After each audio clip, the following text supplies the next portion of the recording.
Press. ओम अज्ञानतिमिरन्धस्य ज्ञानाञ्जनशलाकया चक्षुरुन्मिलितं येन तस्मै श्रीगुरुवे नमः। श्रीचैतन्यमनोभीष्टं स्थापितं येन भूतले स्वयं रूपकदा मह्यं ददाति स पदान्तिकं। वन्देऽहं श्रीगुरोः श्रीयुतापद्कमलं श्रीगुरून् वैष्णवांश्च श्रीरूपं सागरजातां सहगना रघुनाथामृतं तं सजीवं साद्वैतं सावधूतं परिजनसहितं कृष्णचैतन्यदेवं श्रीराधा कृष्णपादान् सहगना श्रीशाखामृतांश्च नमामि विष्णुपादाय कृष्णप्रेष्ठाय भूतले श्रीमते भक्तिवेदान्त स्वामिति नाम्ने। नमस्ते सारस्वते देवे गौरवाणी प्रचारिणे निर्विशेष शून्यवादी पाश्चात्य देशतारिणे वाञ्छाकल्पतरुभ्यश्च कृपा सिन्धुभ्यश्च पतितानां पावनेभ्यो वैष्णवेभ्यो नमो नमः।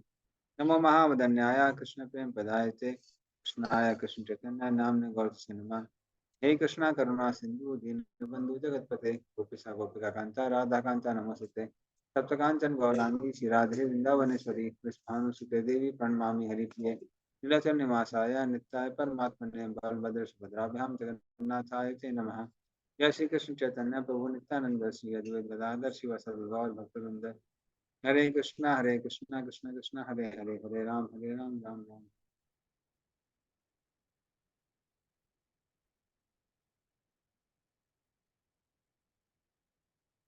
ओम नमो भगवते वासुदेवाय।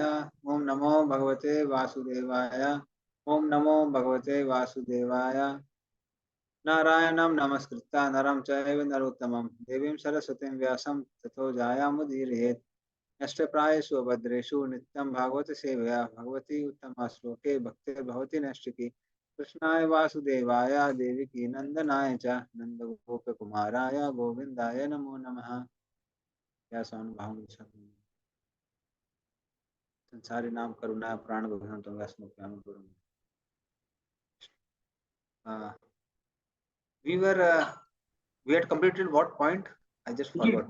Till 35, 10th chapter, 35th verse, second canto. Okay, 10th. Okay. So just give me a minute. I'll display the PPT. Word file basically.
We did the 30, Baba Pro?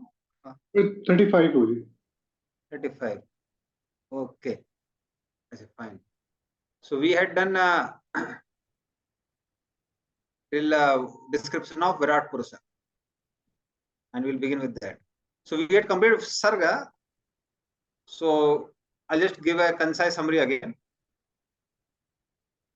On the body of Mahavishnu, Pradhan lies. Pradhan is basically all metal elements combined with all three modes of material nature in balance. Sattva-guna, Rajaguna, Tamaguna are in balance. When Mahavishnu glances, these three modes of material nature are disturbed. Just give me a minute now.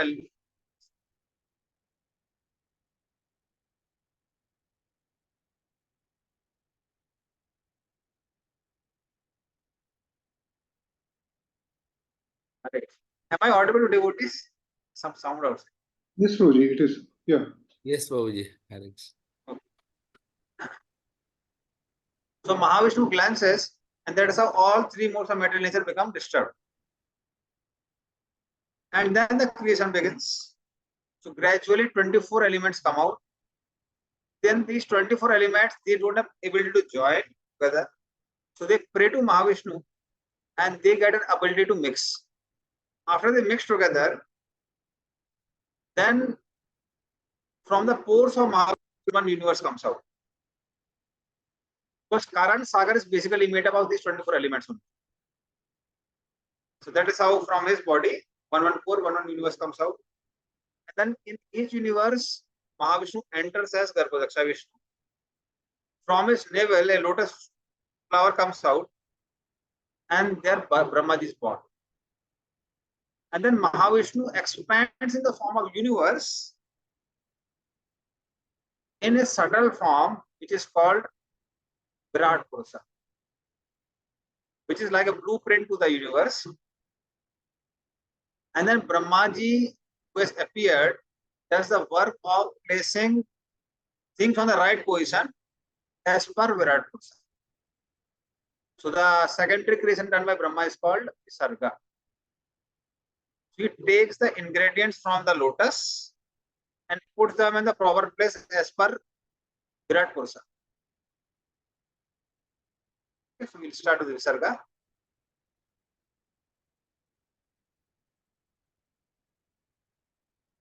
सा वाच्य वाचक कथया भगवान ब्रह्म रूप दृक् नाम रूप क्रिया दत्ते सकर् बार्मकः परः.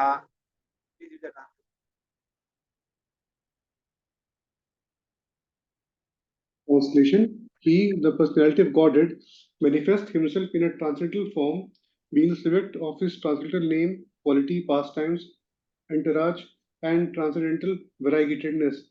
Although he is unaffected by all such activities, he appears to be so engaged. Lord's form is transcendental, and because he has his name, Naam, Roop, Lila, entourage, everything is transcendental. He remains unaffected, although he is Virat Purusha himself, universe himself. So although Lord is involved in each and every stage of development of the universe, still Lord remains fully unaffected. That is what this verse says. Prajapatin manun devan rishim pitraganan prathak siddha charana gandharvan vidya dharasura guhyakan kinnarap saraso nagan sarpan kim purusan naran मातरक्षः पिशाचांश्च प्रेतभूत विनायकान् कुष्माण्डोन्माद एतालान् यातु धानान् ग्रहान् अपि खगान् मृगान् पशून् वृक्षान् गिरिं सरीसृपान् द्विविधा चतुर्विधा ये अन्ये जलस्थल नभोकिसाः कुशला कुशला मिश्राः कर्मणां गतयस्त्विमाः. Please read the translation for the only translation. O King, know from me that all living entities are created by the Supreme Lord according to their past deeds.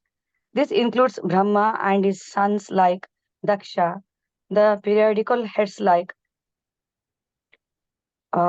Vaivasvatamanu, the demigods like Indra, Chandra, Varuna, the great sages like Bhrigu, Vyasa, and Vasishtha, the inhabitants of Pitraloka and Siddhaloka, the Charanas, Gandharvas, Vidyadharas, Asuras, Yakshas, Kinnaras, and angels, the serpentines, the monkey-shaped Kimpurushas, the human beings, the inhabitants of Matraloka, the demons, Pishachas, ghosts, spirits, lunatics and evil spirits, the good and evil stars, the goblins, the animals in the forest, the birds, the household animals, the reptiles, the mountains, the moving and standing living entities, the living entities born from embryos, from eggs, from perspiration, and from seeds, and all others, whether they be in the water, land, or sky, in happiness, in distress, or in mixed happiness and distress. All of them, according to their past deeds, are created by the Supreme Lord. Thank you. So in this way, depending on their previous karmas, which they had done before annihilation, and based on their inclination, they are given different bodies in different species. So some are from the higher planets, intermediate planets, and then lower planets. So then there are in upper planets there are personalities like Brahma, Daksha, etc. Then there is Indra, Chandra, Varun, etc. Saptarishi Mandal is there, where Bhrigu, Vyas, and Vasishtha is there. Then there are inhabitants of Pitraloka near Yamraj's abode. So these were different personalities at different places. And then he made living entities born from four things: Andaj, Swedaj, Jarayuja, and Udbij. So Andaj means those who are born from eggs, Anda, eggs. So reptiles like lizards, birds, they are born from eggs. So Andaj. Then comes Swedaj. Swedaj means those who are born from perspiration. So there are entities who are born even from the perspiration. Whenever you perspire too much and the sweat doesn't dry up, then there is Jarayuja, those who are born from embryo like human beings. And also the living entities which are born from seeds, they are called Udbij, like trees and plants. So these are the four ways in which the living entities are born. Then there are living entities born in higher planets, those who are in happiness. In lower species, they are in distress. And in the human species, they are in mixed happiness and distress. So all of them, depending on their past deeds, were created by Supreme Lord. Yes, Vaibhava. Prabhuji, we know that when a devotee who is not able to complete his sadhana in this life again gets birth in a mercantile family or a Vaishnava family. So just wanted to understand, does this happen in the immediate next birth, or again the devotee has to go through several cycles? Just a minute, what I'll do, I'll keep some earphones because there are a lot of sound outside. Just give me a minute.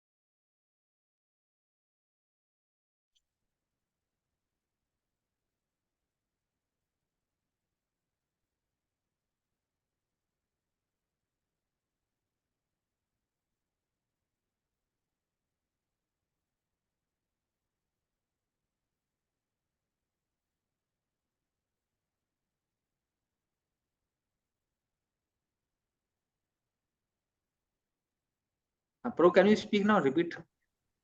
Prabhuji, we know that a devotee who is not able to complete his sadhana in his life takes birth in a mercantile family or a Vaishnava family in the future, in the next life.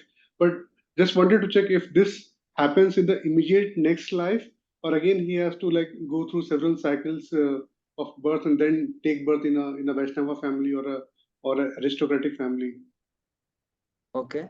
So generally it happens for those who have done very little bhakti. They may exhaust their past credits by going to heavenly planets. I won't say exhaust pious creds, like fulfill their material desires in higher planetary systems. So after they go to higher planetary system, they exhaust their material desires, and they understand that the pleasure of sense gratification can never be equal to pleasure of bhakti. So when they're convinced about it, they come down. And then Suchinam Sramatam Gehe, Srimatam Gehe. So they are born in Srimatam Gehe, in those families which have a lot of Sri, lot of money. So because they have a lot of money, they don't have anxiety of eating, sleeping, mating, defending from their childhood. And because they are born in pious families, they have an opportunity to continue their practice of Krishna consciousness. But they don't go to lower species.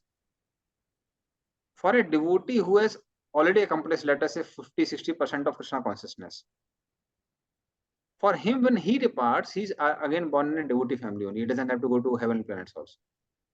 He may go to heavenly planets only if he has like strong material desires. So what Lord does is, for devotees, Lord may sometimes give little punishment or reward if he is going too much astray. For example, Bharat Maharaj. Bharat Maharaj became too much attached to deer and became swayed away. To the extent that he practically gave up his bhakti.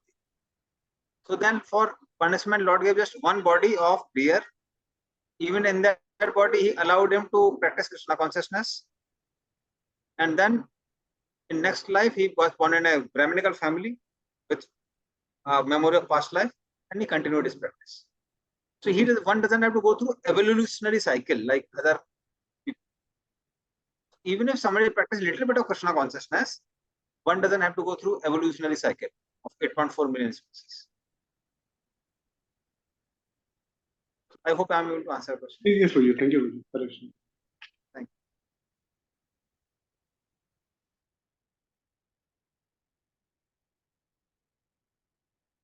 Sattvam rajastam iti tisra sura nirnaraka tatrapi ekeke sorajan vidyanti gatayastridha tadeke kataro anyabhyam svabhava upahanyate. Please read the translation. According to the different modes of material nature, the modes of goodness, the mode of passion, the mode of darkness, there are different living creatures who are known as demigods, human beings, and hellish living entities. O king, even a particular mode of nature, being mixed with the other two, is divided into three, and thus each kind of living creature is influenced by the other modes and acquires its habits also. Thank you. So now there is gross subdivisions and subtler subdivisions also. Like for example, those who are in goodness generally become demigods. Those who are in passion become human beings, and those who are in ignorance generally go to hellish planets. Again, among human beings, there are some human beings in goodness, some in passion, and some in ignorance. So there's goodness, passion, goodness, ignorance. And there is further division also. Like for example, animals are generally supposed to be in mode of ignorance. But among animals, there are cows who are in goodness. There are lions and tigers in passion. And there are buffaloes, etc. in ignorance. So that is how there is subdivision. Now among cows also, there will be some cows who are totally in goodness. So I stayed in a Gosala almost for 4 or 5 years. So we saw different types of cows. So some cows are in goodness, some are like cows. You may expect that at any time they would come and strike you off. And some cows are really, eating and grazing around. So there are different cows. Within goodness, there is categories. Now, among the same person in same time, he may also have different categories depending on time. Morning, one may mean too much goodness. Afternoon time, passion becomes prominent. Night time, ignorance becomes prominent. So that is how these modes, they keep on changing like waves in the ocean.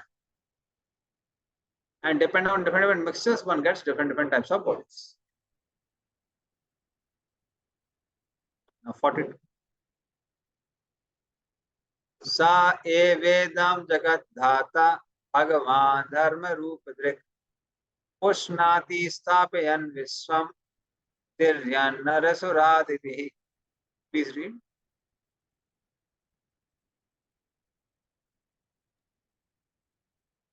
He, Prabhu. proceed, Prabhu. Please, sorry. He, the personality of Godhead, as the maintainer of all in the universe, appears in different incarnations after establishing the creation. And thus he reclaims all kinds of conditioned souls amongst the humans, the non-humans, and the demigods. Thank you. So, but Supreme Lord is maintainer of everyone. And this is something remarkable. He appears in different incarnations after establishing creation and reclaims all kinds of souls, including from other species. Like for example, when Lord appears as Varadev, he is best of the boats. Similarly, when he appears as Matsya Avtara, he is best of the fishes. So generally, same species have attraction for same species. So Lord also appears in different species for reclaiming living entities in different species. So that is extent of compassion of the Supreme.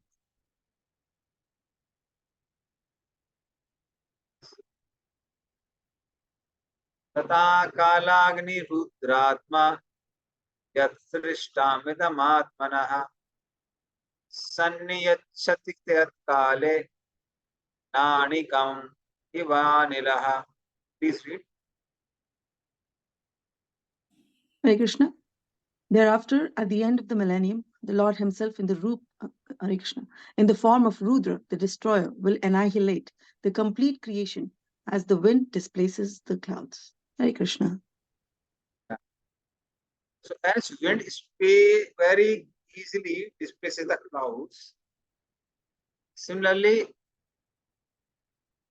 Kalagni Rudra, at the end of day of Brahma, he causes destruction, and at the end of life of Brahma also he causes destruction. So as we had discussed, whatever pralay, so that different pralay, different times. So but at that time what happens is, Lord Ananta holds the universes on his head.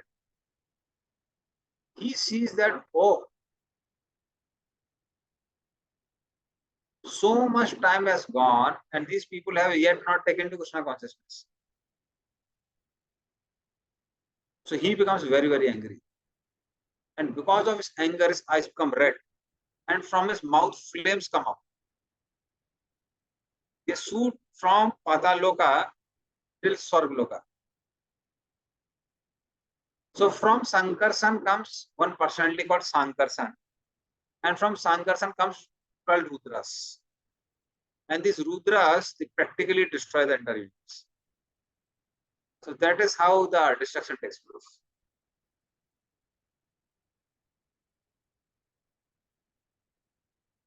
Etnam bhavena kathito Bhagavan Bhagavattamah Netam bhavena hi param drashtum arhanti suryaha. Please read. The great transcendentalists thus describe the activities of the Supreme Personality of Godhead, but the pure devotees deserve to see more glorious things in transcendence beyond these features. Hare Krishna. Thank you. So in this way, transcendentalists talk about these activities of the Supreme Lord, and these transcendentalists are basically yogis.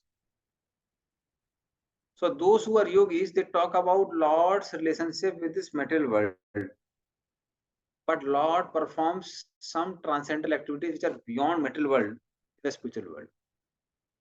And those who are pure devotees of the Lord, they deserve to see these activities of the Lord, which Lord performs in the spiritual world. Yes. That's explained here. Okay. So just a minute, what I'll do is, please give me a minute, I'll also see the path's purport in this. So I am convinced that he must have done something very remarkable.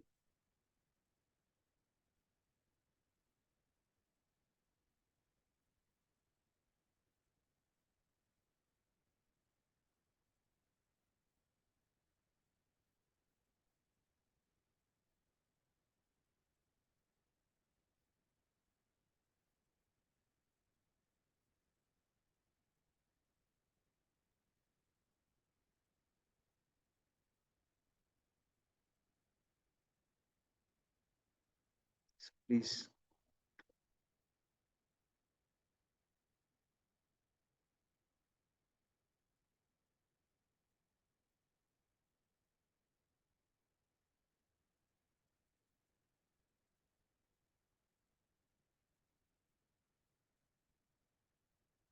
Yeah, I was expecting this.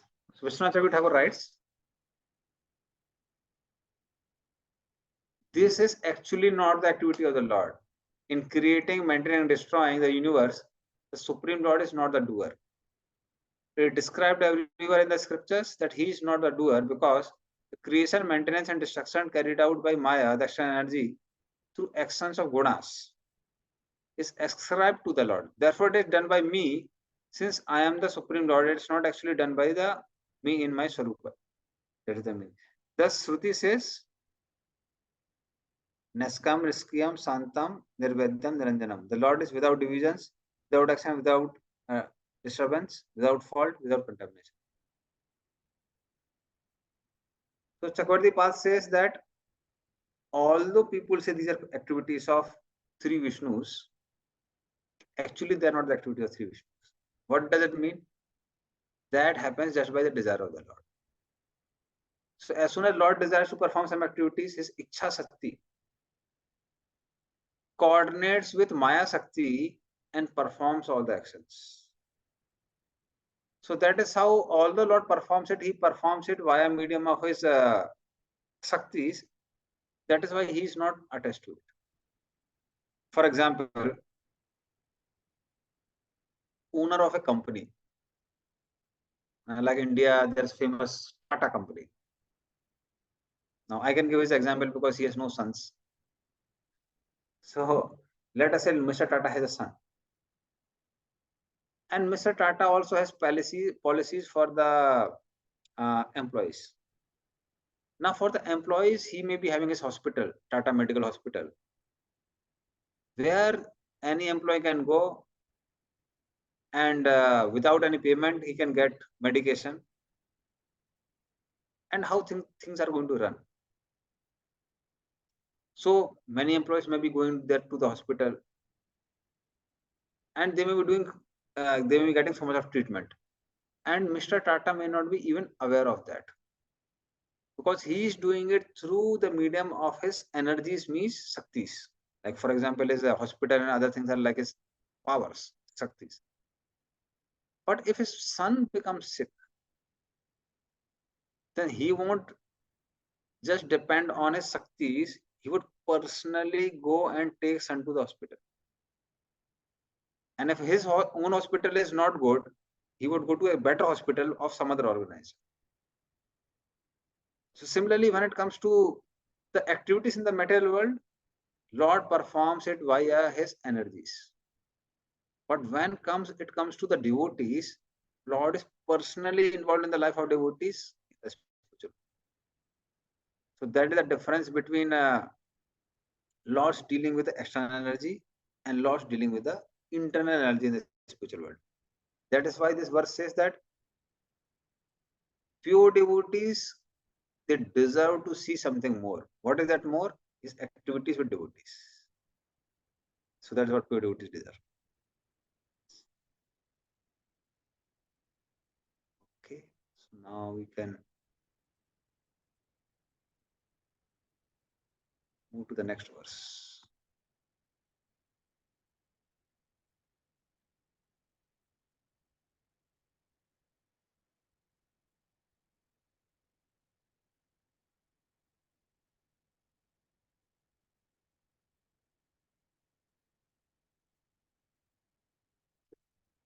नास कर्मणि जन्मादौ परस्यानुविधीयते कर्तृत्व प्रतिषेधार्थम माययारोपितम हि तत्. Please read the translation. There is no direct engineering by the Lord for the creation and destruction of the material world. What is described in the Vedas about his direct interference is simply to counteract the idea that material nature is the creator. There's no direct engineering by the Lord for the creation and destruction of the material world. That means he doesn't do it personally, he does it through the medium of his energies. And what is described in the Vedas about a direct interference is that material nature is the creator. So just a minute. It's like what Vedas describe is no, it's not done by energy, it is done by energetic. So that is what is given in the scriptures.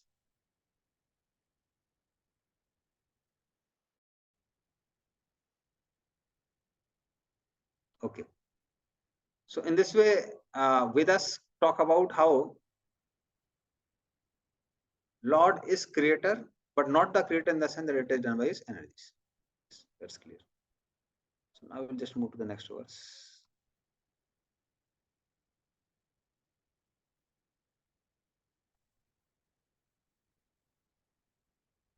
Ayam tu brahmanaha kalpaha savikalpa udahritaha vidhi sadharano yatra sarga prakriti vakritaha. Please read. This process of creation and annihilation, described in summary herein, is the regulative principle during the duration of Brahma's one day. It is also the regulative principle in the creation of Mahat, in which the material nature is dispersed. Yes, thank you. So in this way, the creation which is described here is creation for one day of Brahma.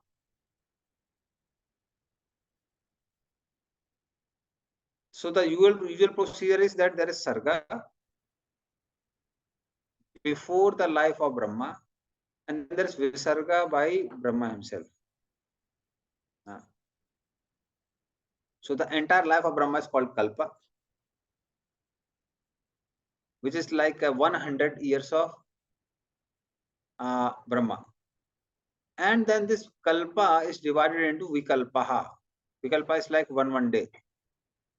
When we say one day here, it means 24 hours.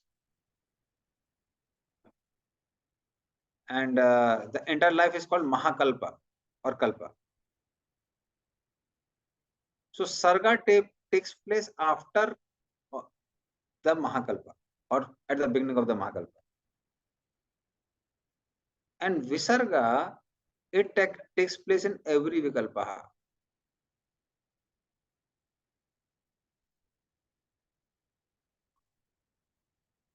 So we'll explain it. Like for example, when a person enters in a company, corporate world, then he may get an office.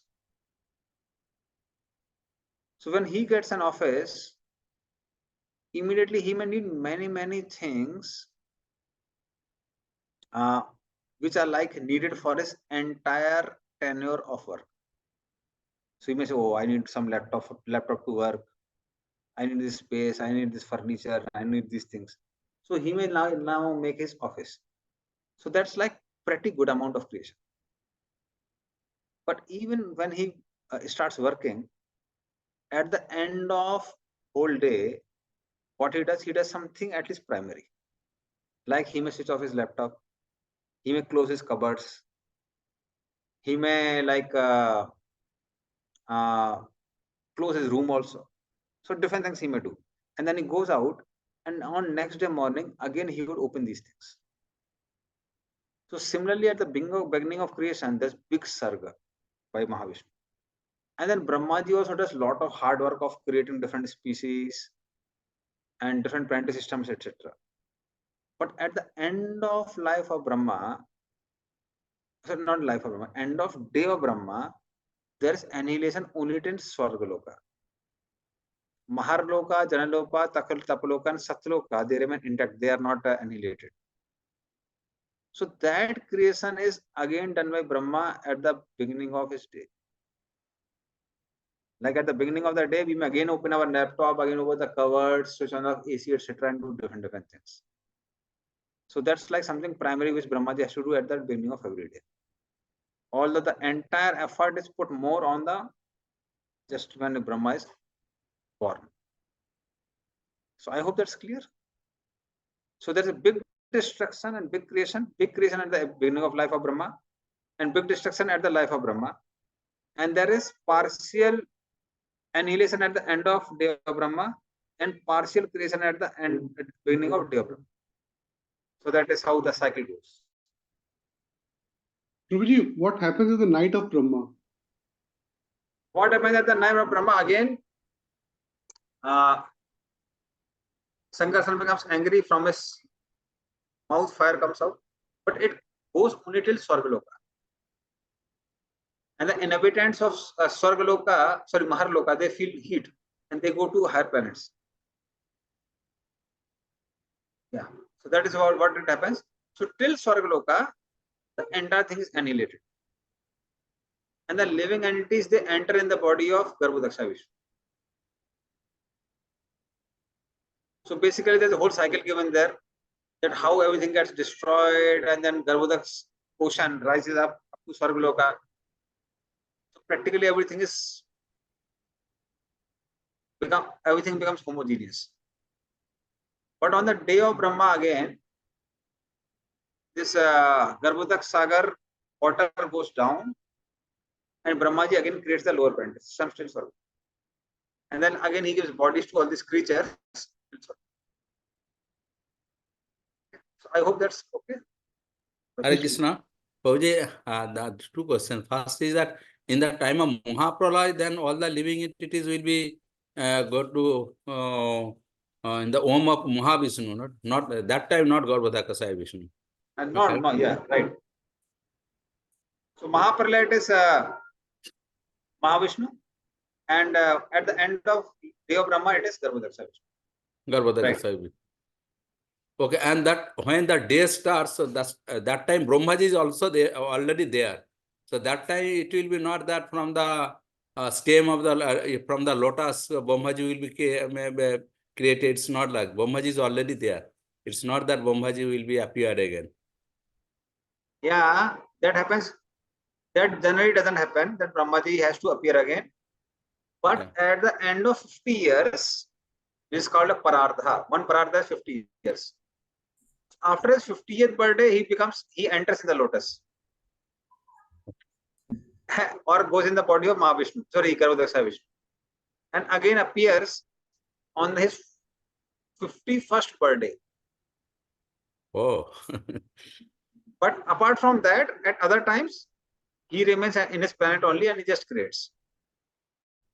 Okay. To say Brahma, even personalities like Saptarishis, 4 Kumaras, and the residents there at Maharloka, they also don't leave their bodies. So, but Parardha is different. So currently Brahma is 50 years old, and his birthday is going on. And all our ancestors, since many generations, have been celebrating his birthday because his birthday is too long. So this our Brahmaji is 50 years old. Correct. Hare Krishna, Prabhuji. So those who have not go back to Godhead, the people of Kali Yuga, will they come in Satya Yuga again, or will they have to wait until the Kali Yuga comes? So those who are alive at that time, otherwise they may go to different species also. But those who are alive at that time, what will happen to them is, Lord Kalki will come, he'll deliver the first class miscreants. And those who are not first class miscreants, those who are like mediocre people, they will turn into mode of goodness, because a fragrance will come out of his body. And as soon as their nostrils touch the fragrance, they come to mode of goodness. And that is how from mode of ignorance, they come to goodness, and Kali Yuga turns into Satya Yuga. So Lord Kalki is going to do. Okay. Okay. Yes, Hare Krishna. And So, the pralaya which Kalki does is he is putting the living entities, those who are miscreants, he will put them, means so the first class devotees, he will send them to the Satya Yuga. This work, the Kalki's work is this at the end of the Kali Yuga. so that's not called pralay, that's called deliverance. Deliverance. So pralay doesn't have, it's not at the end of every Kali Yuga there's a pralay. It's not like. But this Kali Yuga, when it ends, Kalki comes, right? What he does means he will the same work. What you said, his task is. Yeah. Okay. So he'll be killing all the miscreants, leaders, and those who are neutral people who are not like too demonic, they will turn into monopolists. So Vinasaya Dushtratam, at least he will bring people from ignorance to monopolists. So the devotees who have not finished means they just started their devotional life, but they have not completed. Then what about them? They'll be promoted to Satya Yuga. Yes, they will be promoted to Satya Yuga. Yes. Okay. But there is no chanting again. They have to do tapas, tapa again in Satya Yuga. See, it's not a chanting is chanting process goes away. Chanting as a process is there in every yuga. Only But thing what happens is, as a yuga, new yuga comes, a particular yuga dharma becomes prominent. For example, it's not that Dhruv Maharaj was not chanting. He was also chanting Om Namo Bhagavate Vasudevaya. That time Satyuga was there. yes. But in his practice, the prominence of yoga was there. So that he was doing. So chanting is there in all the 4 yogas. Different mantras. But different mantras are there. Okay. And also a particular activity becomes prominent. Like for example, even now, it's not the chanting of the holy names is the only prominent activity. We find still deity worship has quite a good amount of influence on the people in general. And the reason is because this Sandhikal is going on. Yet Kali Yuga has not come. Oh. So it's like Dwapar Yuga is ending and Kali Yuga is rising. That's why there are elements of Dwapar Yuga are also found now, which includes the deity worship. But when Kali Yuga will become very strong, so then the prominence of chanting of the holy names will be very, very prominent. This Sandhi will be for another 5,000 years? Yes, around 7,000 years. It's 1/12 of the entire, I think it's much more. It's 1/12 of 4,32,000. Okay. So that's like quite a big amount of time.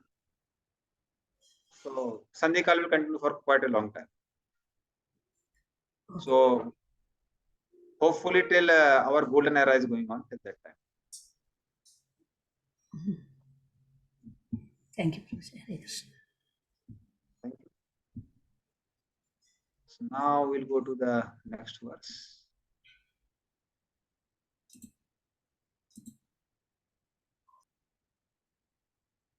परिमाणं च कालस्य कल्पलक्षण विग्रहं यथा पुरस्तात् व्याख्यास्य पद्मं कल्पम अथो शृणु. Please read. Hare Krishna. Translation. O king, I shall in due course explain the measurement of time in its gross and subtle features with the specific symptoms of each. But for the present, let me explain unto you the Padma Kalpa. Hare Krishna. Yeah. So what he says now is that as far as the subtleties of time factor are concerned, I will tell them in due course of time. Actually, he will explain them in the third canto, the calculation of time chapter there. But currently, you to learn about Padma Kalpa. So as we were explaining before, Kalpa is like the day of Brahma. So Padma Kalpa is at the first day of Brahma, and Padma Kalpa is also the first day of the 51st year of Brahma. So both of them are considered the Padma Kalpa.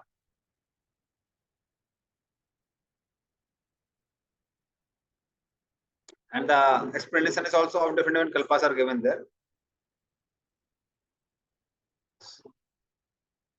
Somebody can, is the purport there? I didn't note down the purport. Yes, it's there, Praveen. You want me to read it? It's a small one. Yeah, you please read the purport. The present duration of a kalpa of Brahma is called the Varaha Kalpa or Shweta Varaha Kalpa because the incarnation of the Lord as Varaha took place during the creation of Brahma, who was born on the lotus coming out of the abdomen of Vishnu. Therefore, this Varaha Kalpa is also called Padma Kalpa, and this is testified by acharyas like Jiva Goswami as well as Vishwanath Chakravarti Thakura in pursuance of the first commentator Swami Sridhara. So there is no contradiction between the Varaha Kalpa, Hare Krishna, Varaha, and the Padma Kalpa of Brahma. Hare Krishna. Thank you. So Prabhupada clarified here that this it is called Varaha Kalpa because Shwet Varaha appeared here, but because, as I told, after one parardha is 50 years of Brahma. Again, Brahmaji enters in the navel of Garbhodaksa Vishnu and again comes out. And because he again comes out from Padma, so this Kalpa is again called Padma Kalpa also. So first, when Brahmaji appears, that day is called Padma Kalpa, as well as first day of 51st year is also Padma. So that's why he's saying I'll tell you about Padma Kalpa.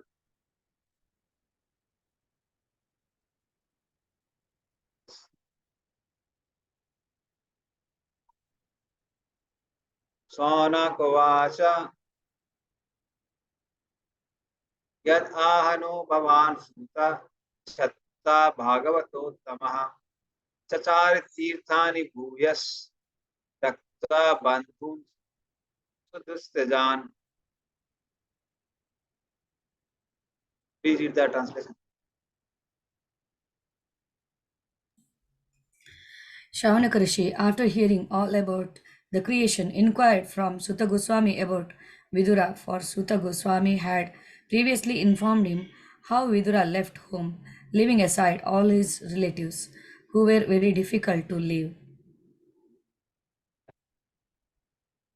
So now Sonaka Rishi, he inquires about from Sutta Goswami about Vidura, because in the first canto he had heard that Vidura had left home, being pierced by the words of Duryodhana,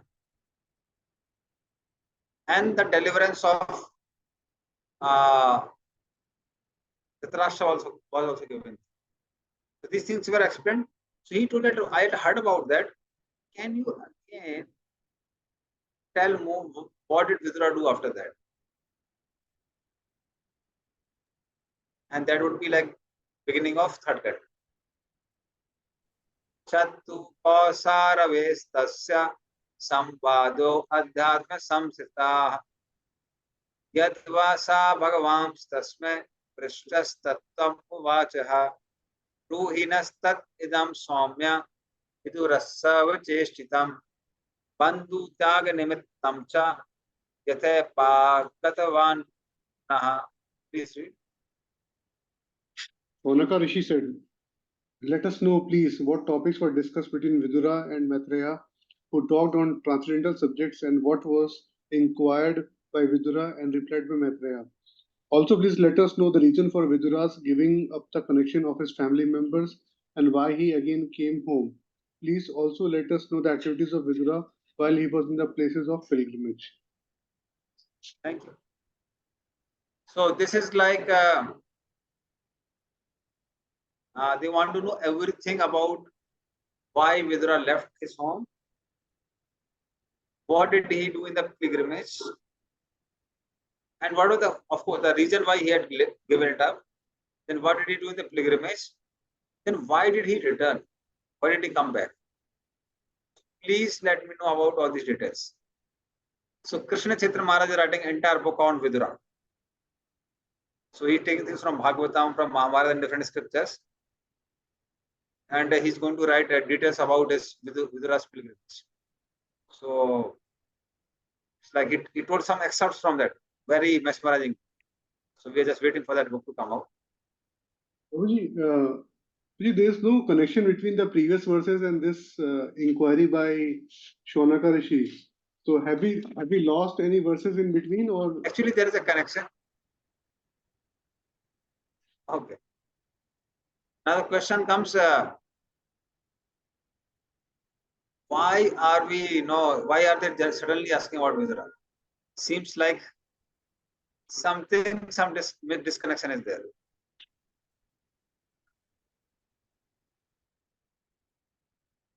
I'll just see from Chakravarti Pad what he has written.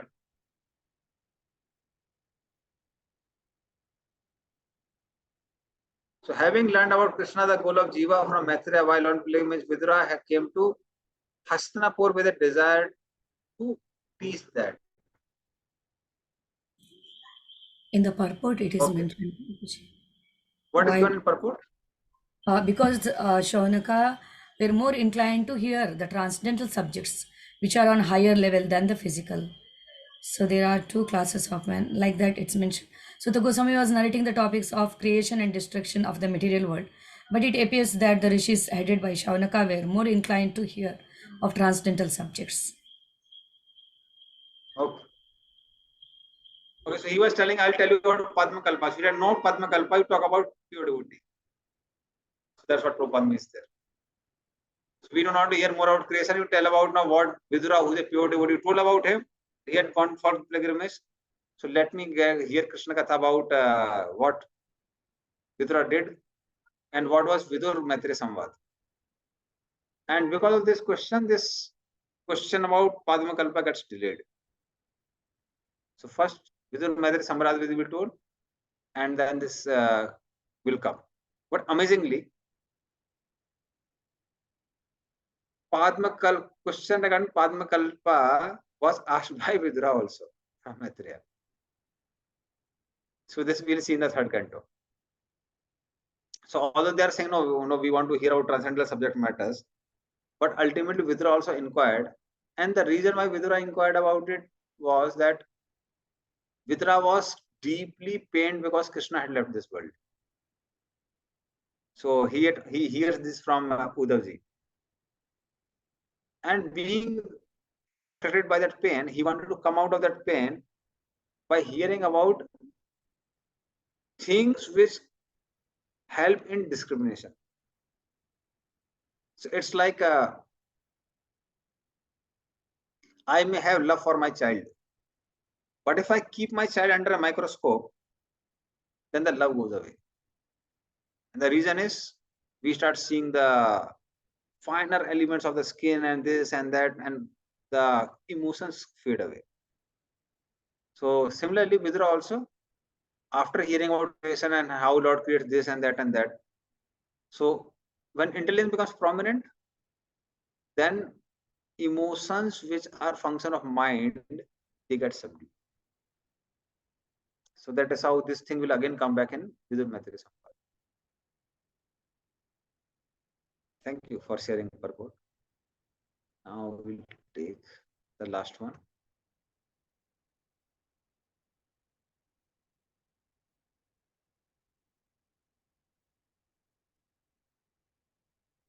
Sutavacha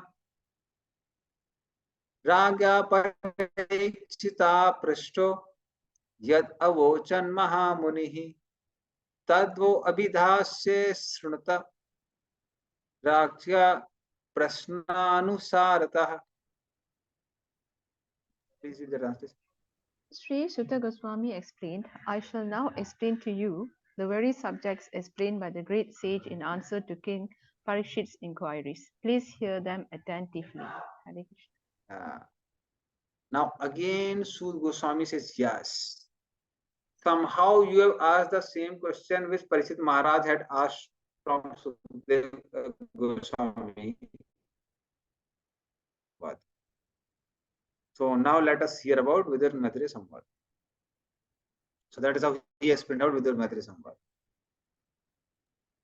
Hare And Krishna, that is Prabhu. like a yes. No, I'll, yeah. Prabhuji, in the 50th and 51st, both the Shaunaka Rishi said that he asking want to hear about the topics of Maitra Vidura Sambad.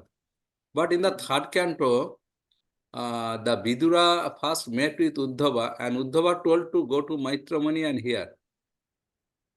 So, how Sonaka understood that Vidura will take the Vidura will hear Krishna Katha from Maitra Muni? Okay. See, these things are like well-known conversations for those who are knower of the scriptures. Oh. So they may not know the details, but they know the, you can say, understanding or information. Like for example, everybody in India knows about Ramayana or about Krishna. But if you ask them some final questions like, what is relationship between Jagannath and Subhadra? Then they may start scratching their head. Oh, Jagannath, Subhadra, maybe, you know. Or we may ask them questions like, what is relationship between Lord Ram and Santa? So then they may say, okay, no, Santa is like sister of Lord Ram and this and that. They may not be aware of that. So similarly here also, they knew that there is famous conversation called Vidya Maitre Samvad, but we want to know it in details. I hope I am able to answer. Continue. Any question on this, on second canto? Then because we will move on to the third canto. Yes. So now we'll find again in the third canto, this Sarga and Visarga will be repeated. So primary creation and second creation, that will be repeated. And second canto and third canto are considered the most technical cantos in the entire.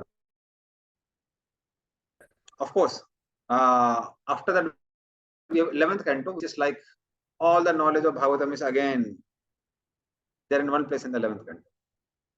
But even 12th, second, and third canto are pretty technical. So we'll I'll search for the summary if I get a summary of third canto. Jay Kesapur wants to speak something. Yes, Hare Krishna. Prabhuji, that I heard in one of the lecture that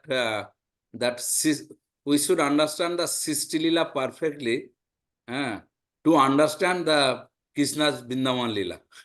Because we have to understand Srishti Leela first. And Srishti Leela it's really it is some technical and tough. So I don't know how to understand properly.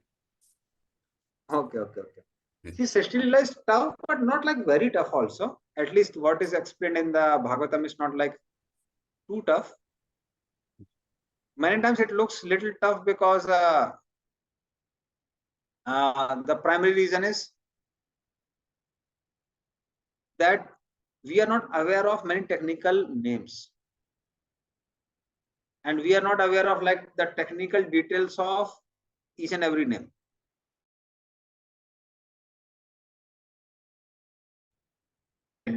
When he hears new language, it may be confusing. But when he keeps on hearing it, becomes like a usual thing. So similarly, Srishti Leela has to be heard again and again. And after we hear it 2 times, 3 times, then we'll understand everything. So the way it is given in Bhagavatam is not like very complex. But when we say that we have to hear Srishti Leela before hearing other Leelas of the Lord, the reason is that we have to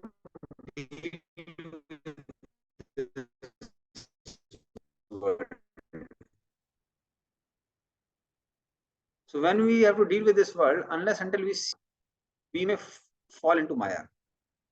And that is the reason the Srishti Leela is given so much of importance and given in second and third canto.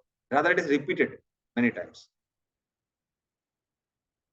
So the whole reason for repetition is to see things in connection with Krishna.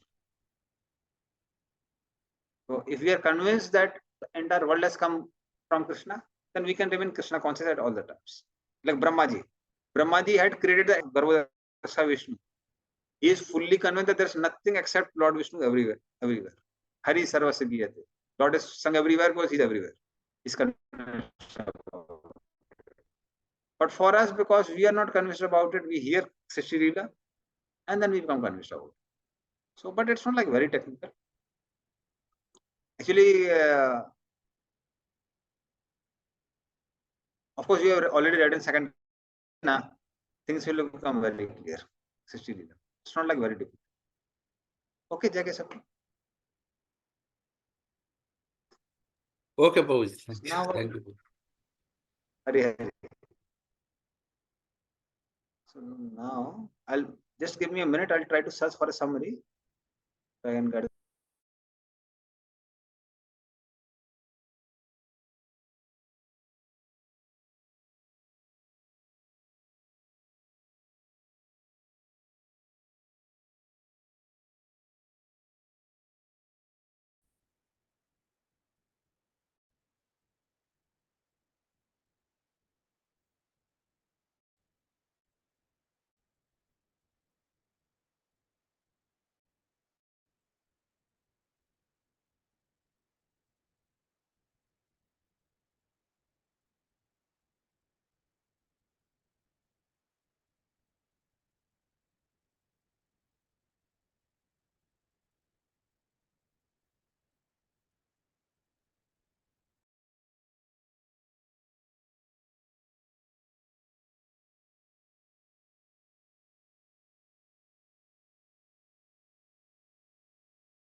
I found a PPT. We'll just see the PPT now.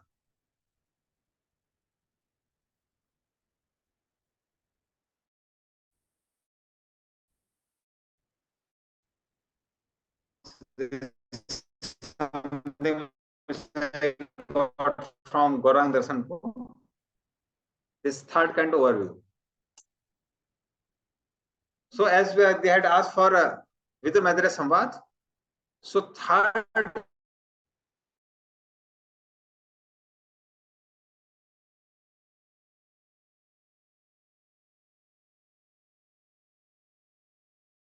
Is the voice breaking for others also? Yes. Yeah, filter is over here. Parichet Can't hear Maharaj him, can't see. inquisitiveness. Hey, Krishna, Various Prabhu. questions. Hare And Krishna then Prabhuji, we can't hear you. We lost you the there. circumstances leading to Vidura's leaving Hastinapur. Why he had to leave Hastinapur? Prabhuji, can So I you was breaking. yes, Prabhuji, can you So repeat just from the start of the presentation? I mean, when you put the slide, we could not hear you since. I'm going to rejoin.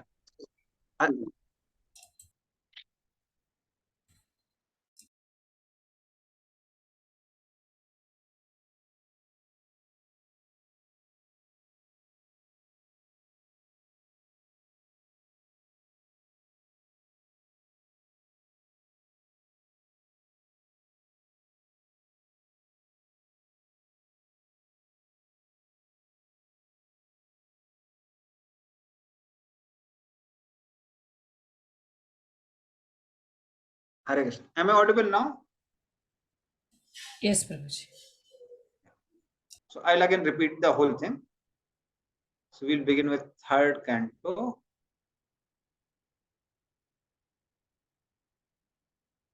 So I hope it's visible to other devotees. Yes. So third canto begins with the questions of Vidura. So how Parichet so it begins with the inquisitive questions of Parichet Maharaj. Then their discussion about Vidura's circumstances because of which he had to leave Hastinapur. So that was because of sharp words of Duryodhana. Then Vidura's travel to pilgrimages is described in concise. After that, the Vidura's inquiry about welfare of Yadus and Kurus is there from Uddhava. And then Vidura requests Uddhava that I want to hear about Krishna. So initially Vidura meets with Uddhava. So that is described here.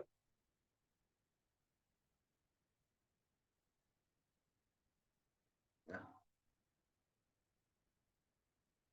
Okay. So we'll not just go here. First we'll go. And then the is given other way around.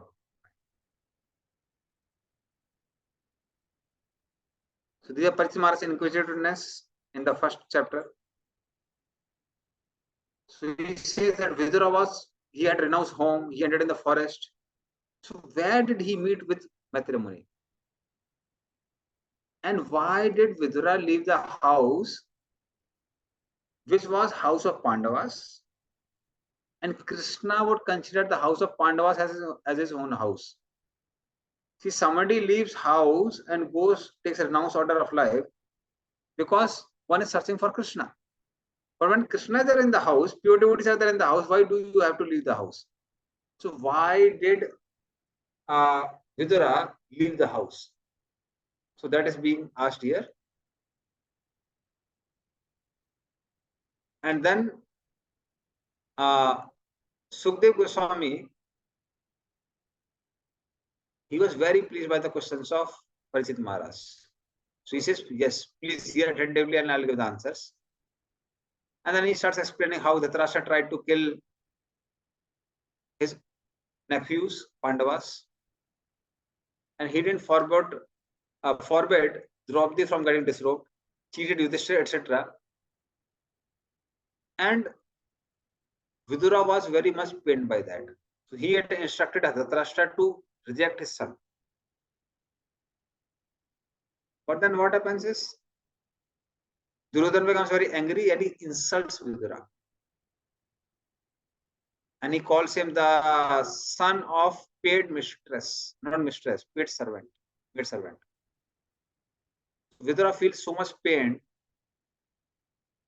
that he immediately left his bow, arrow, and goes for pilgrimage. And of course, the reason was not like he was just pained. The other reason was he saw it as an opportunity to hear Krishna Katha now. So then he goes to various cities, villages, and finally he goes to Pravas Chitra. And Pravas Chitra, he gets to know that Krishna has left this world. Then at the bank of Yamuna, he meets with Uddhav. And then he inquires about Yadus from Uddhava. How Krishna Balram well. And Uddhava, he starts lamenting like anything.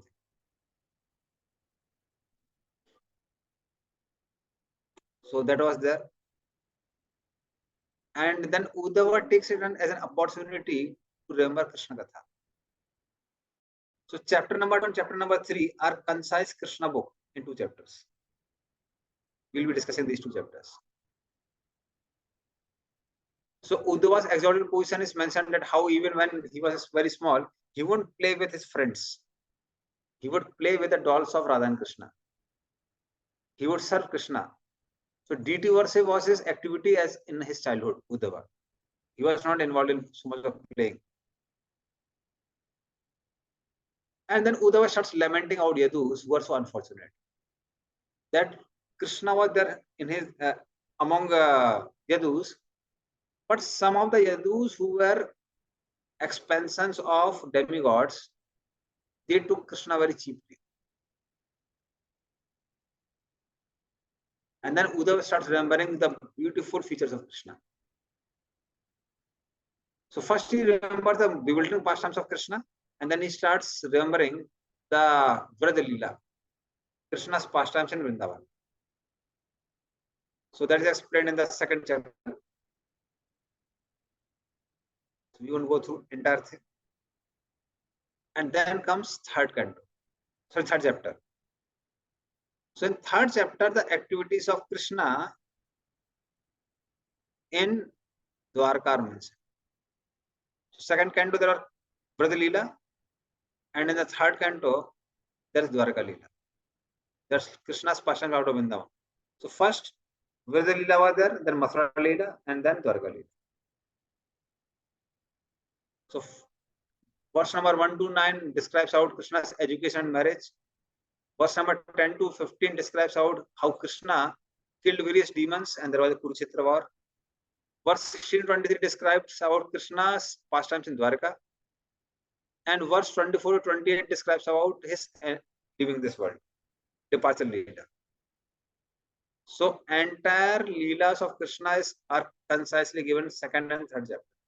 Somebody wants to hear the summary of Krishna's Leela, read second and third chapter of Third Canto. We will be covering those chapters. So that's there in the second canto and third canto, second chapter and third chapter.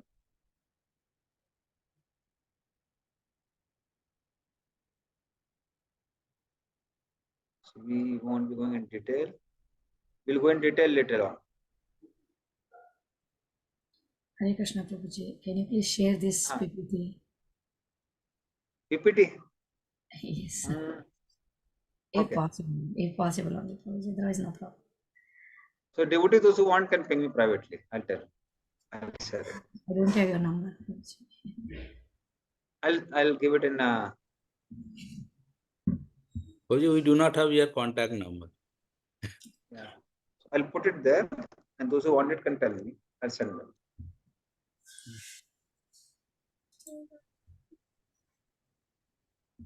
This is my number, Indian number. You're not in India, Prabhuji, now? Currently, I'm in India. I'm near Puri. Okay. Oh, Prabhuji, is it over, the presentation? Okay, because I joined from a computer just to see, because I can't see from my mobile. Okay. Okay. Yeah. So then what happens is Uddhava, he was hearing more inquiries from Vidura, but then Uddhava advises Vidura, please don't ask me more questions, because I have to do the work which Krishna has given. First reason, that is to go to Bhadraka Ashram and give the message to the Narayan Rishi and all the sages there in Bhadraka Ashram. And the most important reason is, he says, is that will be Maryada Vyatigram. In a nearby place, we have Maitra Muni. Maitra Muni is very elder to me. Maitra Muni is friend of Vedvyas. And also Maitra Muni was there when Krishna was giving me the knowledge which I am supposed to speak in Bhadraka Ashram. So rather than approaching me, you should approach from Maitra Muni. So that is explained in the fourth chapter of this third canto. And after speaking that, Uddhava departs for Bhadraka Ashram and Vidura goes to search for Maitra Muni. But amazing thing is, there was no GPS system at that time. Still our Vidura was so confident that he will meet Maitra Muni. And then Vidur Maitra Samvad starts. First 9 verses of fifth chapter describes about Vidura's questions to Maitreya. Then Vidura's exclusive interest in Krishna Katha is explained, that he wants to hear about Krishna. So Maitreya honors Vidura, and Maitreya starts describing about Srishti Leela. And he starts explaining about how Mahavishnu glances, Mahatattva comes out, 24 elements are made. And these 24 elements are not able to mix with each other. That's why they offer prayers to Mahavishnu. Marganti yatte, Mukpantvanide, Chanda Supane, Rishu, all these verses are there. So these prayers are there in the 5th chapter.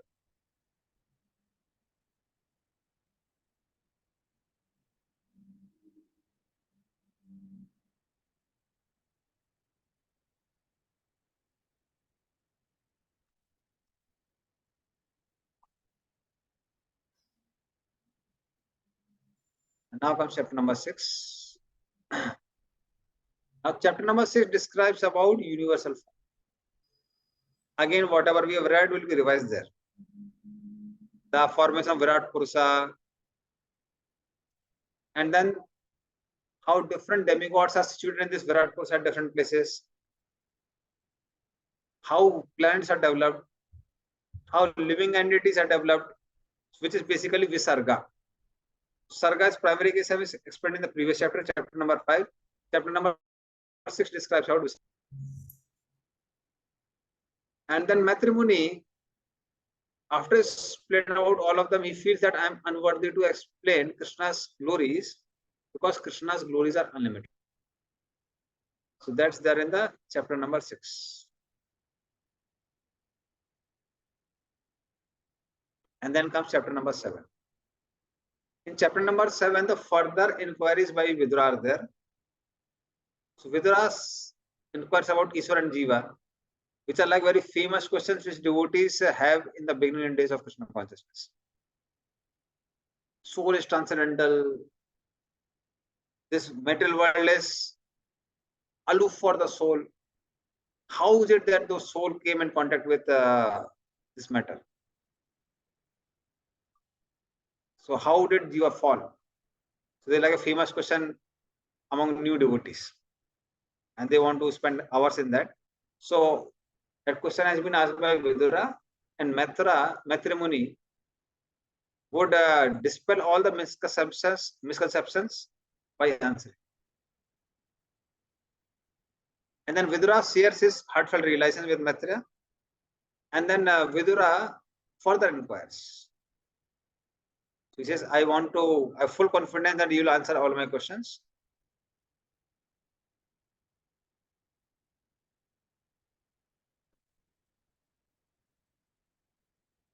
And Maitreya Muni starts describing how Brahmaji was created from Garbhodaksha Vishnu. So that's there in the chapter number 8.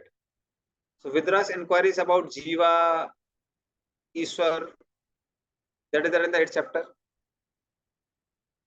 Then how Maitreya dispelled all misconception of Ishwar and Jiva and recommends that although we may hear about misconceptions, know that they are misconceptions, but these misconceptions can be fully dispelled only by practice of bhakti. So he recommends that if you want to get the realization, then practice bhakti.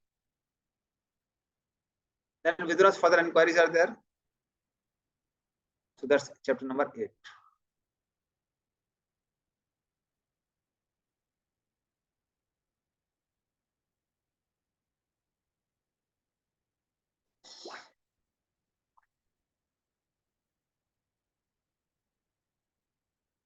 And then comes chapter number 9.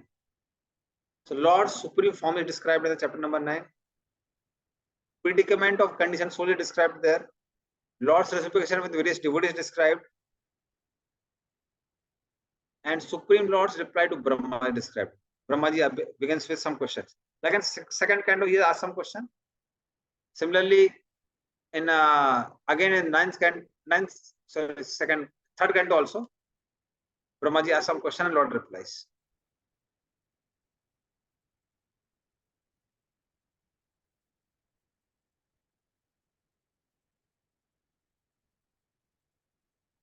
Then chapter number 10 describes how different divisions of creation. Because Vidura begins with asking about Brahmaji's creation. So then how he created 14 planetary systems, characteristics of time, and 10 divisions of creation which are there. That is described in chapter number 10. So all these are very technical and we'll learn them in third canto.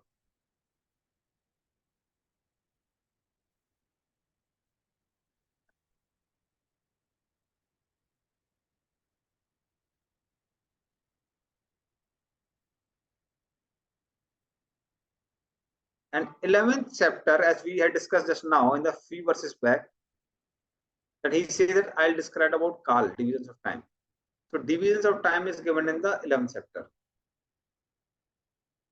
And then Vidura's inquiry about people who are beyond the influence of time.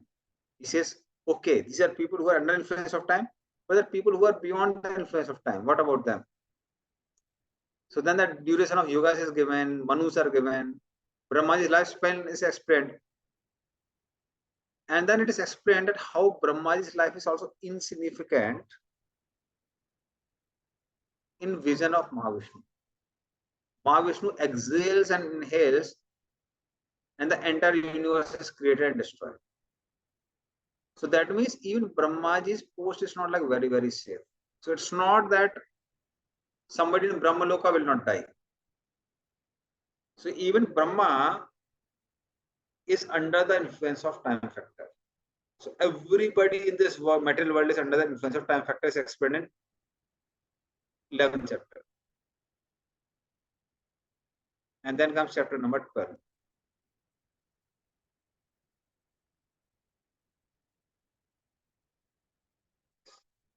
So chapter number 12 describes out Visarga. So that begins with 5 Agyan Vrittis created by Brahma. 4 Kumaras, they were born from Vidya potency, the incarnation of Vidya potency of the Lord. Then Rudra was born because Brahmaji told 4 Kumaras get married. 4 Kumaras says no, we won't get married. So Brahmaji became very angry, and from between his eyebrows Rudra was born. And then there were different personalities born from different body and mind of Brahma. And then there was an episode, that's the Vak episode, where Brahmaji ran behind Vak. And further creation is explained. And it is explained how Brahmaji, despite all his efforts, was not able to expand his creation. So by prayers of Brahma, Manu and Satrupa came to further help him in creating. That is explained in verse 50 to 57 of 12th chapter. Hare Krishna, Prabhuji. May I ask one question, Prabhuji? Yes. Prabhuji, in second canto, we read in one purport that those who go to Satyaloka, for them no rebirth. So if about that we discussed with the Prabhuji also. He said he would get back to us after checking. After that we couldn't ask him. So in Satyaloka, even Brahma has means he also affected by the factor of time. Then how can we understand that those who go to Satyaloka, they don't have birth? It was mentioned there, Prabhuji, in one of the purports. Actually, what was mentioned in second canto, yes, was more about people who are worshippers of Hiranyagarbha. So those who are worshippers of Hiranyagarbha, they don't have to be born again. So they at will the go, end of they will go to Satyaloka. So they will go to Satyaloka, and at the end of life of Brahma, they will enter in the body of Brahma. Okay. And along with Brahma, depending on their realization, they may enter Brahman, they may go to the loks of planets of Vishnu, or they may go to Vaikuntha. Okay. So it would be depending on their realization. But for those who are worshippers of Hiranyagarbha, they don't have to be born again. They gradually get the liberation, not immediately. Okay, thank you, Prabhuji. It's clear now. But if, let us say, even Brahma himself is Karmakandi, it's not that he will just become liberated just because he's Brahma. What to say of other people? But worshippers of Hiranyagarbha, they are transcendentalists and they get a higher destination. Okay, Prabhuji. And one more question, Prabhuji. Those who are the worshippers of Sadashiva, so he is also in the eternal abode. So for them also no rebirth, I heard. So yes. Sadashiva he is Vishnu Tattva. Yes. Yeah. Okay. So the difference between Shambhu, Sadashiva, and Rudra. What is the difference between these three, Prabhuji? Okay. Sadashiva is Lord Vishnu himself expanding as Shiva Tattva. Not Shiva Tattva, I would say. He is Vishnu Tattva, but Lord Shiva. So he has a mood of being Dikpal. Dikpal means protector of the Dham. So he wants to ensure that no unqualified person goes to the spiritual realm. So that is why it's like guard is there. Guard doesn't allow unqualified people to reach and go inside the house. Similarly, Lord himself expands as Sadashiva and sees that no unqualified person should get inside. So that is Sadashiva. Now this Sadashiva, when he now not this Sadashiva. Now when Mahavishnu glances on material universe, So that time when glance touches material universe, that glance is called Sambhu Tattva. Because 5 qualities of Vishnu or Sadasiva can't be exhibited in the metal realm. So that's why he becomes Sambhu Tattva. He is totally a different Tattva. Now Sambhu Tattva expands unlimitedly. He expands as in charge of false ego also. So all the interaction in this material world are interactions of false ego and matter. So that is how sometimes in Puranas like Shiv Purana, etc., Lord Shiva and Parvati are called mother and father of creation. But main thing is that this Sambhu Tattva is also glance of Mahavishnu. So he has just 55 qualities. And this Sambhu Tattva expands in many, many places. He goes to Sutaloka, and the description is given there in 5th canto. He is there at Kailas. But the Shiva who helps in destruction is called Rudra. But among Rudra, in rare circumstances, those who have a strong desire to become Lord Shiva, some of the Jivas rarely get an opportunity to become Rudra. But they will never become Sambhu Tattva, they will never become Sadasiva. But the post of Rudra can be sometimes occupied by some living entities also. So that's how Rudra is like a, you can say, a specific incarnation for destruction. So in general, that is done by Lord Shiva, but sometimes it may be done by living entities also. So I hope I am clear. Yes, yes, Prabhuji. Thank you so much. Hare Krishna, Prabhuji, and just before we started the presentation, you had mentioned, I was going to ask you, you said 12 forms of Rudra. Is it 11 forms or is it 12 forms? Okay. So there are 11 Rudras, not 12, sorry, 11 Rudras.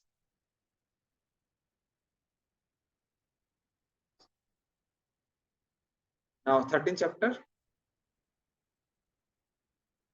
So 13th chapter is called Appearance of Lord Varahadev. Because after Satrupa and Manu, they appear, they ask for a place to do their activities and serve Brahma. Brahmaji says, your place is there on the Bhumandal. And when he looks at Bhumandal, it is not there. It has fallen into Garbhodak Sagar.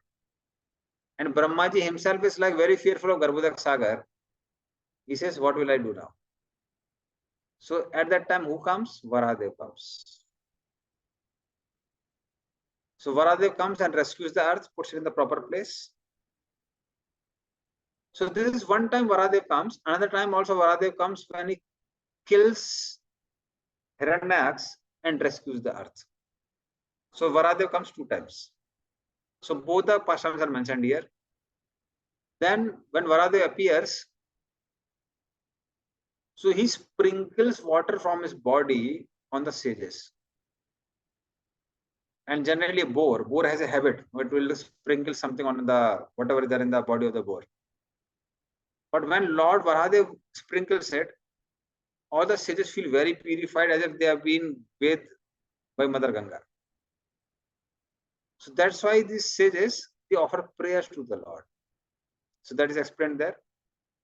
And then Lord returns after doing his pastimes. So that's there in this particular chapter of 3rd canto. Now 14th explains about Hiranyaks, because Varahadev has been explained here. So the question comes is, from where did Hiranyaks come? So the pastimes of Nilvara are explained here.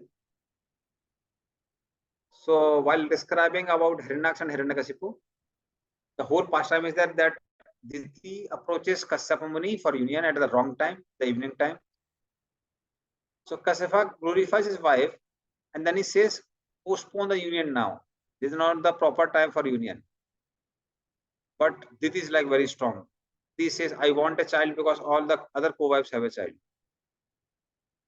So then Kashyap unites with Diti, and then he says, very severe reaction is going to come. So both your sons, they will be born as great demons. And then Diti begs forgiveness. And then Kashyap says, but don't worry. Although your sons will be very demonic, your grandson will be a great devotee. He will be Prahlad Maharaj. So hearing that, Diti becomes like very, very relaxed. So that is there in chapter number 14. And now we'll go to chapter number 15.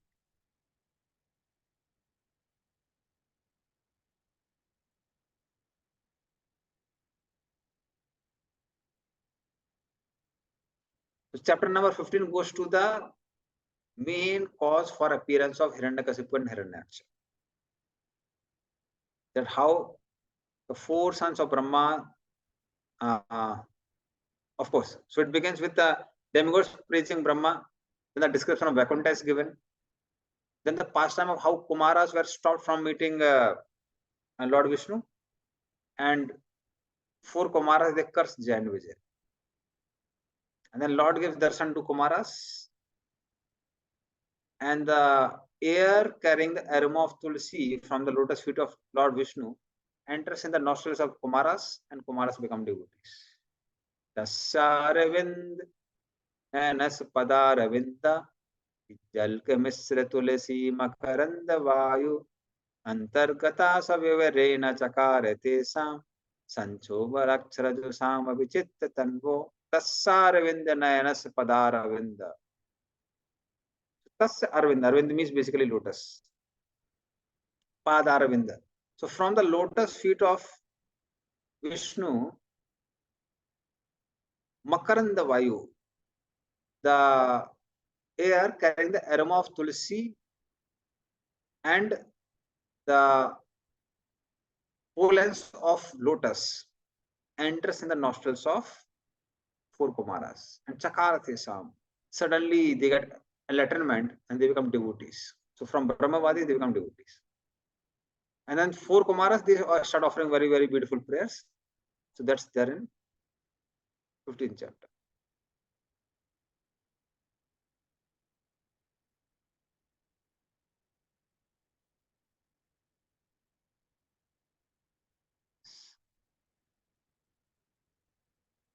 Okay. And then chapter number 16. So chapter number 16 describes about Jay and Vijay being cursed by the sages. So that's explained actually in more detail. That how Lord obliges from the Kumaras after Kumaras become devotees. And Lord says, no, no, no, it's like my mistake. The mistake of the servant is the mistake of the master. And I love off my arm if my servants create any mistake. So then Kumaras, they replied to Narayan, no, it's not our mistake, it's our mistake. It's our mistake that we have cursed the residents of Vaikuntha. So Lord reconciled the whole situation. And then Lord gives two options to the Jay Vijay. Either become demons for 3 lives or devotees for 7 lives. And they say 3 lives only. We don't want to stay very far away from you. But please promise that we should never forget you. Yeah. So that is how they always remember Krishna, but in a negative attitude.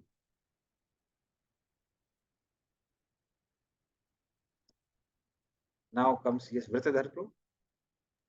Guruji, I mean, just a thought came to my mind between 3 lives of demons versus 7 lives of devotee. In our general prayers, Prabhuji, we always our mood is that we can be even in hell. We don't even want liberation, but we want devotional service.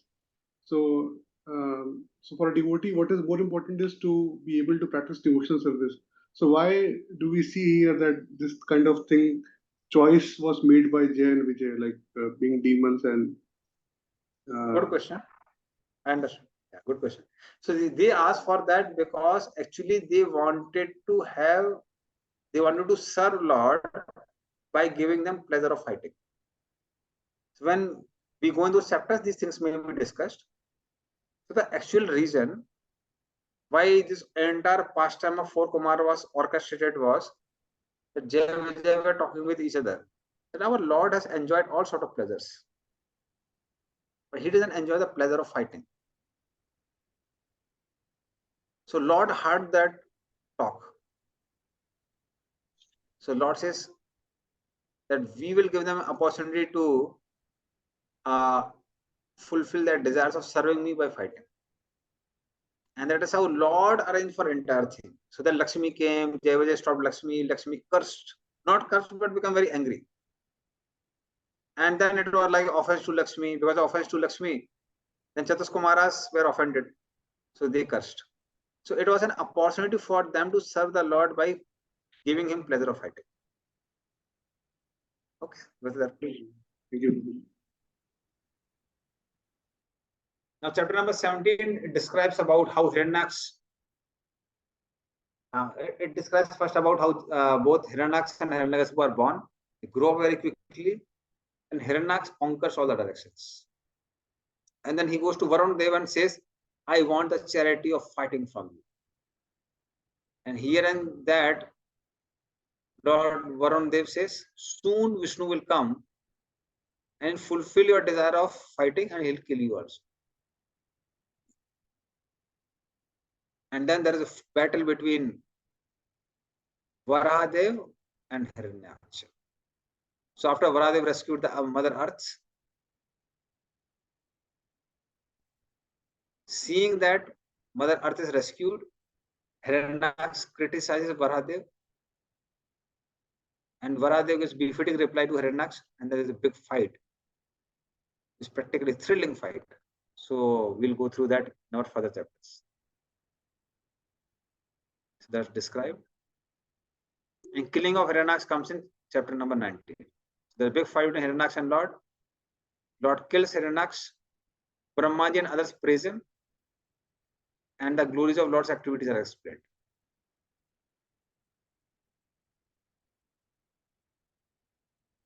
Yeah. Then comes chapter number 20. There is further conversation with Maitra and Vidura. So Vidura asked to know more about Brahma's creation, primary creation. So primary creation is again explained 12 to 15, and 16 to 53 describes about Brahma's creation, Visarga. So Visarga is explained in this particular chapter. And then comes famous pastime of Lord Kapila. Yeah. So Vidura inquires about Manu, and then there is a whole pastime about the first daughter of Manu. Not first, it is second daughter. Yeah. Akuti, Devuti. Devuti was second one. This second one.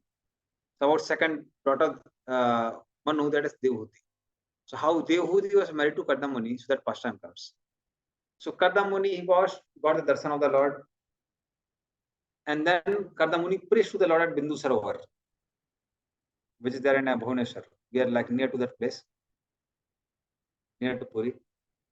And then Lord departs and Manu arrives.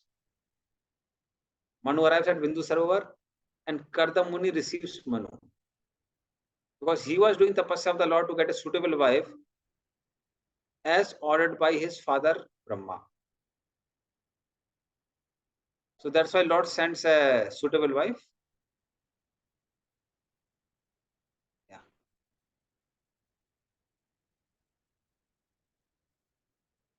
Okay.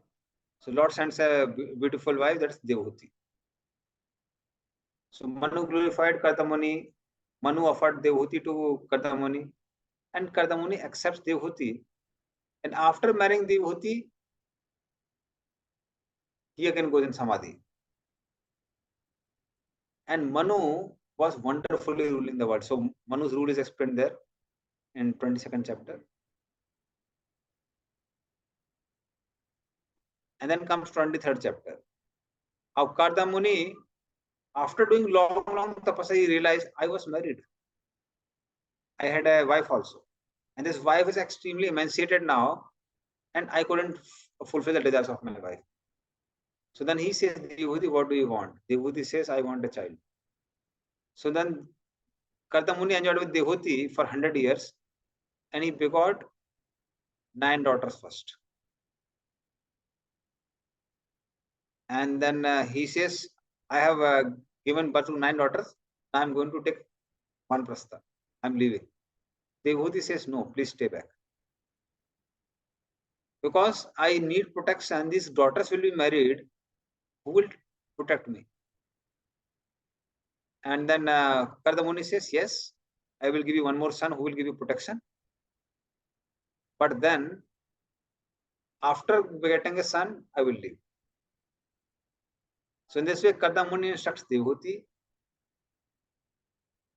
And then he begets Lord Kapil Dev. So Lord Kapil Dev appears. And then Brahmaji, he takes the 9 daughters of Karta Muni and gives to 9 different sages. And then Karta Muni, because he was feeling very awkward, he was there in Dasaras, and he happened to become father of Lord. So that's why Karta Muni, he preferred to worship the Lord in Dasaras. So he goes to pilgrimage. He takes one prastha. And then Kapil Dev also grants him permission. Okay, no problem, go. The Karta Muni's renunciation is explained in chapter number 24.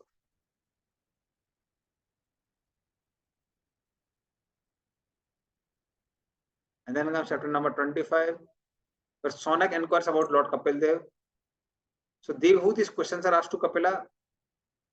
They are explained. So she asks about Adhyatma Yoga, Jnana Yoga, Karma Yoga, Bhakti Yoga, etc. And then, so Lord starts explaining about Adhyatma Yoga. He explains about how Bhakti is the superior most. And there are further questions of Devhuti to Kapil Dev. And their answers are also explained.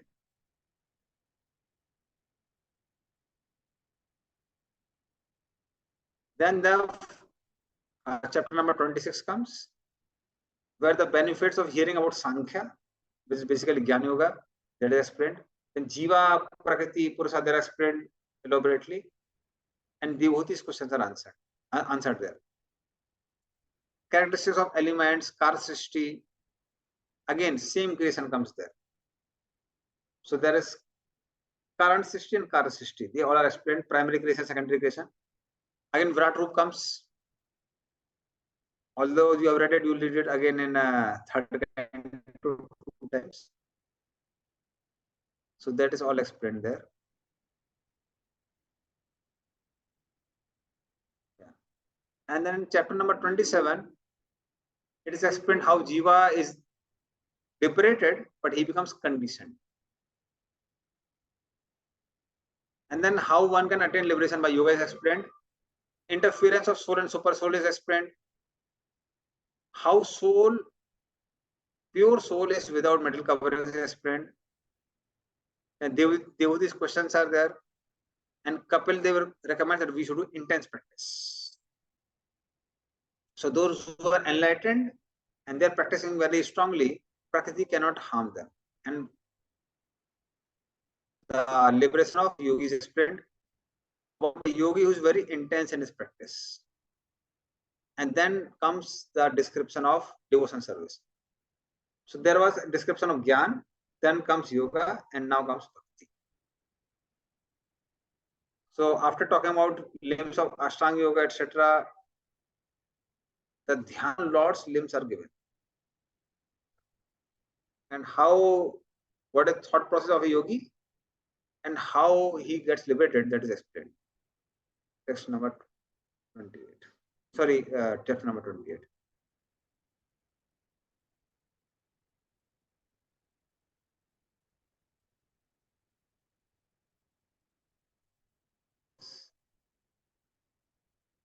Not go into details.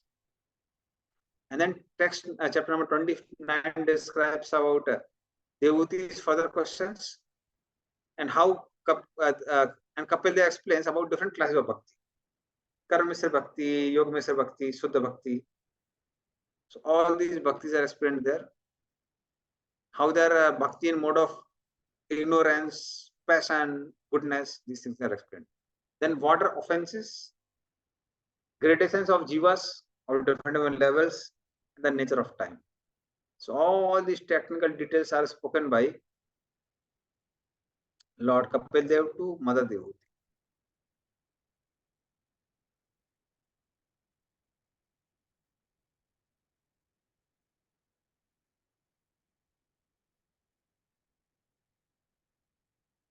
And then verse number 30 talks about adverse fruitive activities.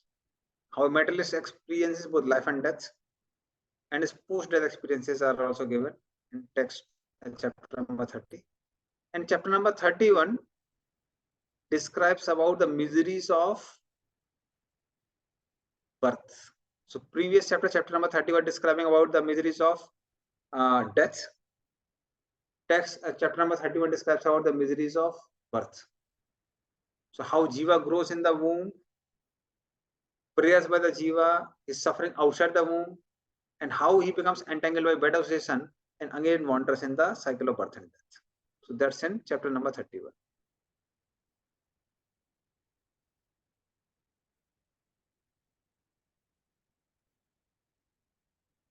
Chapter number 32 talks about attached and detached workers, Sakam Karma Yogi, Niskam Karma Yogi, about Hiranyagarbha worshippers, which we have already learned in the second canto. Mataji was asking question regarding that. And then Lord Kapila says the lowest is Sakam Karma. And then he talks about goals achieved by Bhakti, Gyan, different paths, and qualification to receive different types of knowledge. So that's there in chapter number 32. And then comes the last chapter, chapter number 33.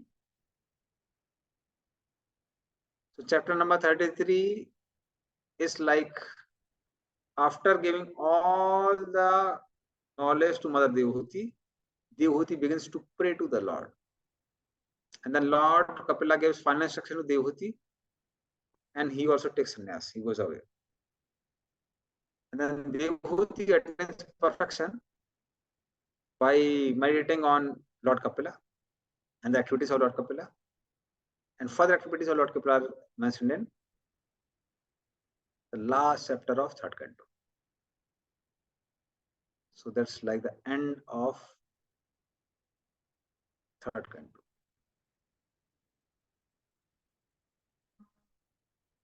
So in the right time, we could complete the entire summary of third canto. So we'll begin with the third canto in tomorrow's class. Okay, Vrata. Yes, Prabhuji. So, Prabhuji, I've had an announcement which I discussed also that next Saturday we'll not have the class, but we'll have the CBA test for Unit 7. So tomorrow we'll have the class, and next Sunday we'll have the class. So that's the announcement. Noted, Prabhuji. Thank you so much. we'll- Ananta Gaur, Sundar Prabhuji, you will be with us in the entire third canto. I'll be there for at least this unit and the next unit, seems so. But I'm not sure for the entire canto. Prabhuji, you are not there for entire third canto. Prabhuji, we request you to be with us for entire. Prabhuji, you get the Yes, mood of the Prabhuji. devotees. Yes, yes. By the questions, you can get the mood of the devotees. Yeah, I can do that. Maybe you can tell our coordinators. Okay. Jai Ho. So Okay, I can we do can. Because it is a very I have- complicated subject matter, and I feel you presented very nicely, and also with Srila Vishwanath Chakravarti Thakur realizations. So that's very important. Actually, creation is also one of my favorite topics. So if coordinators say, then I can do that. No problem. Very well. गंधराज Shrimad Bhagavatam की, शील प्रपात की, पांच कल्पतरुवैसा कृपा सिंधुवेचा पतितनां पावने वैष्णव शील प्रपात की। Anand Gaur Sundar Prabhuji ki jai. Hare Krishna.